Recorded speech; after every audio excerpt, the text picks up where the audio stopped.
తొందరగా కదు, పైవాడు గమనిస్తున్నాడు. ఓ దేవుడా, ఈ చేతులు తట్టుకోలేకపోతున్నాయి. హిబ్రూలు చాలా ఎక్కువగా బలంగా పెరుగుతున్నారు. త్వరలో వాడు మాకు వ్యతిరేకంగా తిరగబడతాడు. కాబట్టి నా ఆజ్ఞ వినండి. పుట్టిన ప్రతి హీబ్రూ బాలుడిని నైలు నదిలో పడవేయాలి. అతను అంటే ప్రతి బిడ్డన? కాదు, ప్రతి మగ పిల్లవాడు.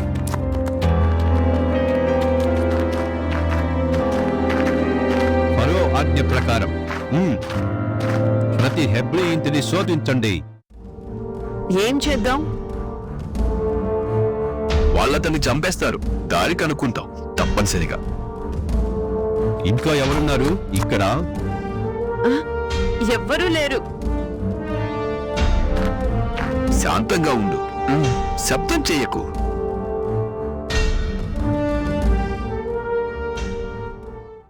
ఈ నది అన్నింటినీ మౌనంగా తీసుకుపోతుంది. పైగుప్తుకు శాంతి వస్తుంది.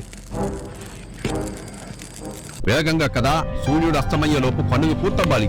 ఫరో ఆజ్ఞ. మా దగ్గర శక్తి మిగిలిందేమీ లేదు. మేము విరిగిపోతున్నాం.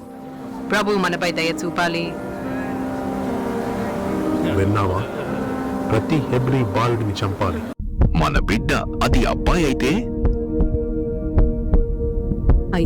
మన ప్రాణాలతో దాచాలి. నీకు ముఖం నిస్సత్తుగా ఉంది. అనారోగ్యమా? లేదే, పనితో అలసిపోయానంతే. అప్పుడల్లా వారిని ఏ శబ్దం వినిపించకూడదు. పోలీసులు ప్రతి ఇంటిని వెతుకుతున్నారు. అన్నీ వెతకండి, కరుణ లేకుండా.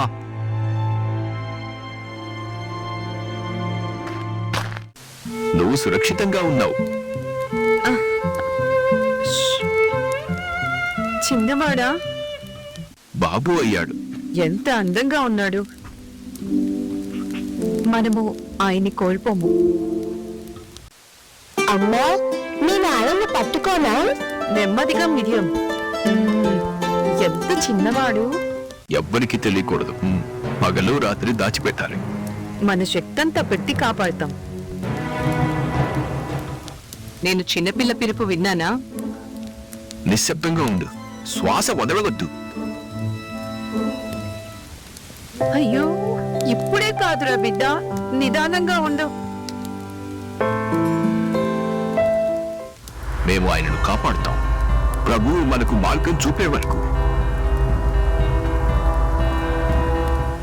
మనం ఆయనను దాచాలి, ఎల్లప్పుడూ దాచాలి. ఇంతవరకు ఆయనకు భద్రత ఇస్తుంది.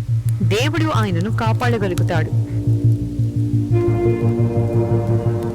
మనము అతన్ని దాచాలి, ఎల్లప్పుడూ దాచాలి.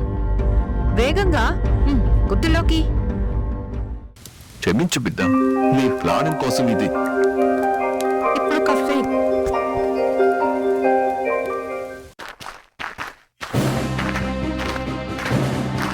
తలుపు తీయండి, ప్రతి ఇల్లు వెతుకుతాము. మా వాళ్ళు అతను కనుగొంటారా? మనం మౌనంగా ఉంటే వాళ్ళు అతన్ని కనుగొనలేరు. ఇక్కడ పుట్టిన చిన్నారులు ఉన్నారా? లేదు సార్, ఇక్కడ పెద్దవారు ఉంటారు.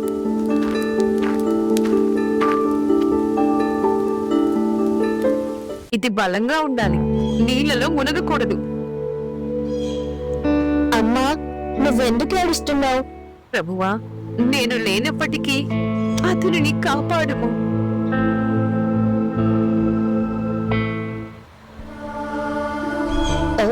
అమ్మా, ఇది వీడుకోలేనా? కాదు బిడ్డ, ఇది ఆశద, వీడ్కోలు కాదు. దేవునితో వెళ్ళు. నా బిడ్డ,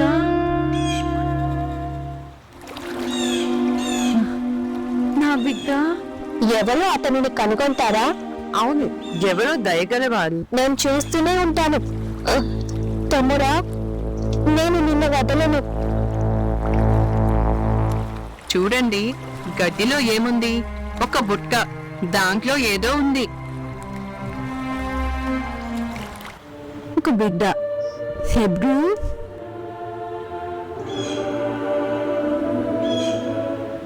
ఎవరు నిన్ను ఇక్కడ వదిలారు చిన్నోడా?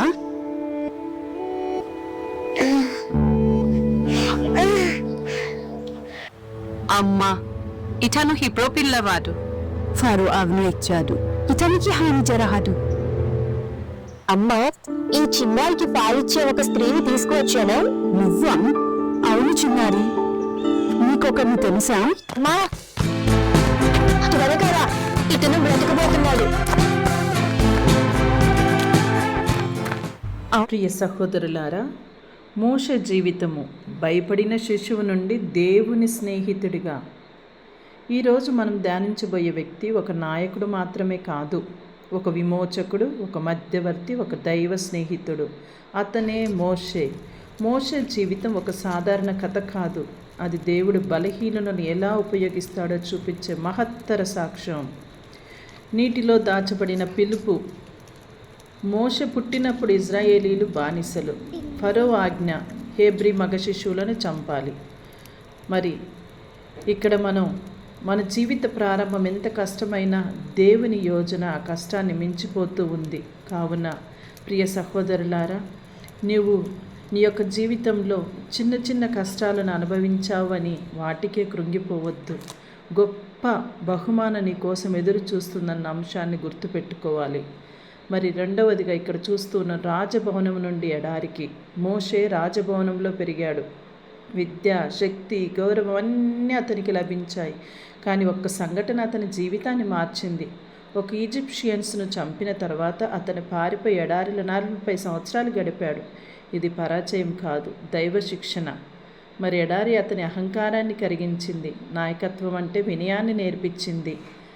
మరి మూడో అంశం చూసినట్లయితే ఇక్కడ మండే పొద, జీవితం మారిన క్షణం. ఒకరోజు ఎడారిలో మండుతున్న కాలిపోని పొద కనిపించింది. అక్కడ దేవుడు అతనితో మాట్లాడాడు. నీ చెప్పులు తీయము అని ప్రభువు చెప్పాడు. నీ ఉన్న స్థలం పరిశుద్ధమైనది అన్నాడు. దేవుడు అతన్ని పిలిచాడు బానిసలుగా, విమోచకుడిగా. కానీ మోషే స్పందన ఏమిటి? నేను ఎవరు? నేను మాట్లాడలేను, నేను నత్తివాడిని అని అన్నాడు. మరి మన జీవితంలో కూడా చాలాసార్లు ఏదైనా మంచి చేయడానికి పిలిచినప్పుడు ఏదేదో సాకులు చెప్తూ ఉంటాము. దేవుడు బలవంతుని కాదు, సిద్ధమైన హృదయాన్ని వెతుకుతారన్న అంశాన్ని మనం గుర్తుపెట్టుకోవాలి సహోదరులారా. విమోచన యాత్ర శక్తి కాదు, విశ్వాసం. మోషే ఫరో ముందు నిలబడ్డాడు. 10 కష్టాలు వచ్చాయి. ఎర్ర సముద్రం చీలింది. అతని చేతిలో కర్ర మాత్రమే ఉంది, కానీ వెనుక దేవుని శక్తి ఉంది. ప్రియ సహోదరులారా, నాయకత్వం అంటే శబ్దం కాదు, దేవుని మీద ఆధారపడే హృదయం. ఒక నాయకుడిగా ఉండాలంటే ఒక గురువుగా, ఒక కన్యాస్త్రీగా, ఒక కుటుంబంలో యజమానిగా, ఒక టీచర్గా, లేదంటే ఒక గొప్ప పొజిషన్ కావాలి అని కోరుకోవటం కాదు. బాధ్యత అనేది తీసుకున్నప్పుడు దాన్ని నిర్వర్తించాలి. అంతేకాని చిన్న చిన్న వాటికి పారిపోవటం కాదు. దేవుని మీద ఆధారపడాలి. బాధ్యత ఉన్న వాళ్ళందరం కూడా దేవుని మీద ఆధారపడాలి. కానీ సొంత శక్తి మనకి సరిపోదు. ఆ విషయాన్ని మర్చిపోయి మనం ఏం చేస్తున్నాం అంటే పారిపోతూ ఉన్నాం. బాధ్యతల్ని పక్కల మీద వదిలిపెట్టేసి మన బాధ్యతలన్నీ కూడా పక్కన ఉన్నటువంటి వారి మీద వేసి పారిపోతూ ఉన్నాం. కాబట్టి గమనించాలి. మరి దేవుని మీద ఆధారపడటం గుర్తుపెట్టుకోవాలి. ప్రజలతో పోరాటం, అంతర్గత పరీక్ష. ఎర్ర సముద్రం దాటిన తర్వాత కూడా ప్రజలు ఫిర్యాదు చేశారు. నీరు లేదు, అన్నం లేదు, ఈజిప్ట్ మంచిదని గుర్తు చేసుకున్నారు.